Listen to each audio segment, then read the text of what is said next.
अस्सलाम वालेकुम।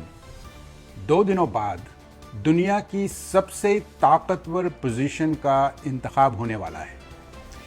इस इंतखाब में हमारा सवाब भी शामिल होगा और हम हैं कि अभी तक लेसर इवल के इंतखाब में कंफ्यूज्ड हैं। हम पाकिस्तानी और मुसलमानों के लिए दोनों सियासी पार्टियां जूतों के जोड़े की तरह हैं। दाएं पांव का जूता अगर रिपब्लिकन को समझ लिया जाए और बाएं पांव के जूते को डेमोक्रेट, तो अमेरिका में हुकूमत इन दोनों में से किसी की भी आए, जूते तो हमारे सरों पर पड़ने ही पड़ने हैं। कुछ मुसलमानों ने मौजूदा एडमिनिस्ट्रेशन की हिमायत करते हुए ये दलील दी है कि ट्रंप हमारे लिए बड़ा जालिम साबित हो सकता है। दूसरी तरफ मुसलमानों के कुछ ग्रुपों ने ट्रंप को हालिया नस्ल कुशी का निजात दहंदा करार देते हुए अपने वोट और सपोर्ट का ऐलान किया है। अल्लाह करे कि ये दोनों अजाब दहंदा के बजाय निजात दहंदा साबित हों। लेकिन पास्ट परफॉर्मेंस देखते हुए ऐसा सोचना मासूम भेड़ों जैसा है जो भेड़िए के आइंदा दरिंदगी का मुजाहरा न करने के वादे पर यकीन करने बैठ जाए। एक उम्मीदवार तो मौजूदा एडमिनिस्ट्रेशन में मौजूद है जो मौजूदा पॉलिसियां जारी न रखने का वादा कर रहा है। दूसरा उम्मीदवार हमेशा से इस्लाम से नफरत और जहादी मुसलमानों को डिपोर्ट करने का इरादा करता रहा है। तो हुकूमत में आने के बाद हमें क्या क्या फायदा पहुंचाएगा? Who knows? हम पिछले कई इलेक्शनों में लेसर ऑफ टू इवल मुंतखब करने का इरादा करते रहे हैं, लेकिन इस बार यह फैसला करना और ज्यादा मुश्किल हो गया है कि ये दो डेविल्स में कमतर इवल कौन है। मुसलमानों का एक ग्रुप थर्ड ऑप्शन के तौर पर अमेरिका में तीसरी पार्टी खड़ी करने का मशवरा दे रहा है।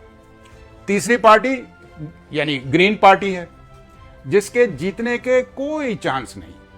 गोया ग्रीन पार्टी को वोट देना हारे हुए घोड़े पे शर्त लगाना है। दीगर मानों में हारे हुए घोड़े पर तो हारना है ही, लेकिन जीतने वाले घोड़ों के जीतने पर भी हमारी हार है।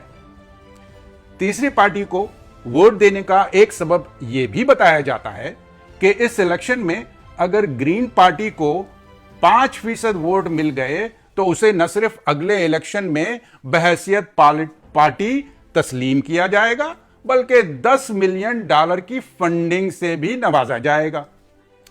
कौमों की जिंदगी में तब्दीली लॉन्ग टर्म में आती है।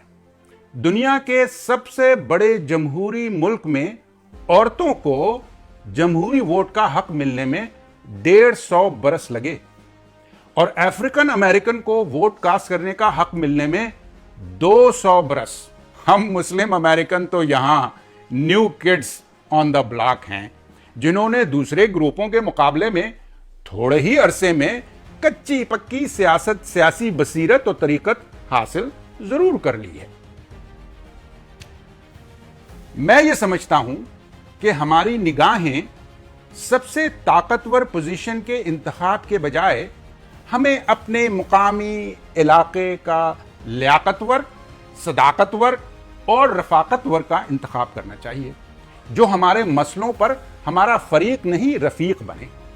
वो भले हमारे हज़्ब नसब और हम मजहब ना भी हो, बस मुतासिब ना हो। हमारे नोट और वोट लेकर हमारे मसाल पे होंठ हिलाए।